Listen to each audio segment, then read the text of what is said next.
Hi guys, welcome to Tag Team channel. Hope you're doing well. Today I'm going to show you how to block a person in Facebook. So let's go to Facebook first. Now click on three dash icon which is top right corner.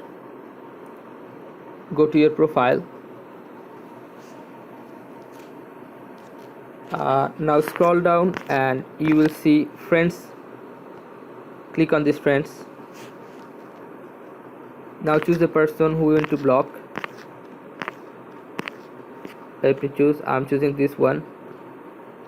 Sorry, this is ID is deactivated, so you cannot block him. Abu Usman. Clicking this one. If you want to block a person, just click on this three dot icon which is top right.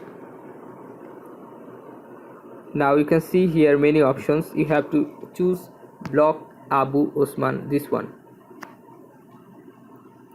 Now this is a final warning. If you want to block him, just click on block.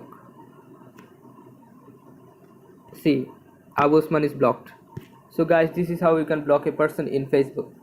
Guys, if you find this video helpful, then give a thumbs up and don't forget to subscribe the channel. Thank you so much for watching the video.